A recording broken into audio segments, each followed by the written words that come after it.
अभी रिसेंटली हमारा dog canine रोलो का एक्सीडेंटली डेथ हो गया। तो हम जब ट्रेनिंग में जाते हैं, डॉग ट्रेनिंग में बिल्कुल 30 दिन का बच्चा हमको इशू किया जाता है। वहाँ उसको बच्चे की तरह पालना, उसका देखभाल करना, साथ ही में ट्रेनिंग करना एक हैंडलर का जवाबदारी होता है। हैंडलर के और डॉग के बीच में जैसे बच्चा और एक पिताजी का रिलेशन होता है, ऐसे एक इमोशनल अटैचमेंट हो जाता है। तो 1 साल का उसका आईडी, आईपी और असल का ट्रेनिंग करके हम 228 बटालियन में आए।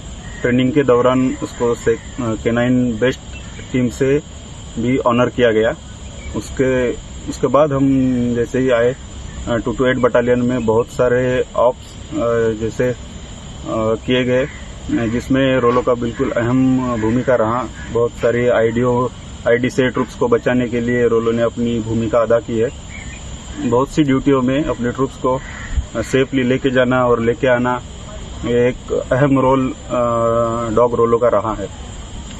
उसके बाद रिसेंटली एक नक्सल विरोधी बहुत बड़ा केजीएच में ऑपरेशन चला है, उसमें भी डॉग रोलो को तैनात किया गया था, जिसमें डॉग रोलो ने अहम भूमिका निभाई अपने ट्रूप्स को आईडी से बचाने के लिए और एरिया को सर्च करने के लिए। उसमें बहुत अहम भूमिका थी। 22 तारीख से 25 तारीख तक बहुत सी दुर्गम परिस्थितियों का सामना करते हुए भी रोलो ने अपना ड्यूटी बिल्कुल चालाकी और चुस्ती से किया। लेकिन सर्चिंग करते करते जहां एक जवान नहीं जा पाता, वहां पे कैनाइन रोलो जाने की और सर्चिंग करने की कोशिश करते हुए अचानक से मधुमक्खी का उस पर अटैक हो गया। उसको बचाने की कोशिश में डॉग हैंडलर मैं भी बुरी तरह से घायल हो गया। फिर भी उसको बचाने का सारे ऑफिसर्स द्वारा और जवानों द्वारा पूरा कोशिश किया गया।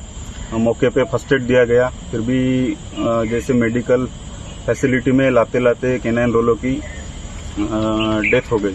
हमको बहुत दुख होता है, जैसे हम डॉग को बिल्कुल बच्चों की तरह पालते हैं और उसके साथ इतना इमोशनल अटैचमेंट हो जाता है कि घर का बच्चा और डॉग, उसमें हम कभी ये नहीं करते कि कोई दूसरा है। इतना एक डॉग के और हैंडलर के बीच में अटैचमेंट हो जाता है। बहुत दुख होता है। हम उसको एक डॉग के तौर पे नहीं देखते हुए हम उसको अपने सोल्जर की तरह देखते हैं। उसको एक अच्छा सोल्जर मान के इतना ट्रूप्स को बिल्कुल सेफली लेके जाना, सबसे आगे चलना, आईडी को सर्च करना उसका एक खासियत था। अभी तक एक रोलो जब से ड्यूटी में तैनात हुआ है, कोई ट्रूप्स के जवान को कोई इंसिडेंट नहीं हुआ है। इतना बढ़िया ड्यूटी करता था डॉग, लेकिन अनफॉर्चुनेट हमारा डॉग के साथ ऐसा हो गया।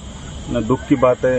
एक सोल्जर जिसको हम मानते हैं, एक हमारा आदमी जैसे जवान जैसे शहीद हो जाता है, ऐसा ही फील होता है जब एक डॉग शहीद हो जाता है। आपके साथ वो कितने सालों से काम कर रहा था आपके साथ? मेरे साथ वो काम कर रहा था सर बचपन से। उसका अभी उम्र था 2 साल 22 दिन। तब से हम रोलो के साथ रहते थे।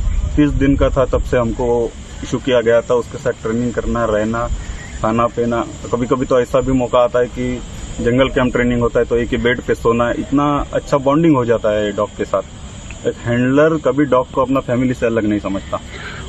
अभी तक रोलो किन किन जगहों पे मतलब जवानों के लिए साथ आगे चला, तो किन जगह में आईडी या कई जगह में उनके क्या क्या अचीवमेंट रहे? सर जैसे हम शुरू में ट्रेनिंग करके आए, हम हाईवे पे ड्यूटी करते थे। मोस्टली हमारा ड्यूटी होता था आरओपी, जैसे किसी कॉन्वॉय को सेफली निकालना, उसमें रोड सेफ करना। यहाँ पे ज्यादा खतरा आईडी का होता है, तो रोड सेफ करना, सबसे आगे चलना, ट्रूप्स को सेफली लेके जाना। इस दौरान बहुत सी जगहों पे ऐसे नोटोरियस जगह होती है कि वहाँ पे हमको खतरा होता है, हम वहाँ पे ज्यादा सर्च करते हैं। ऐसी जगह को क्लियर करना डॉग का खासियत था। अभी तक उसे कुछ अवार्ड मिला? सर अभी तक उसका 2nd canine best team training में चुना गया। वहाँ पे recommendation letter CO sir, DIG sir, DBTS तरालू के द्वारा मिला है। और अभी जो इंसिडेंट हो गया उसके लिए हमारे डीजी सर सीआरपीएफ ने डीजी कमेंडेशन डिस्क देने दिया है।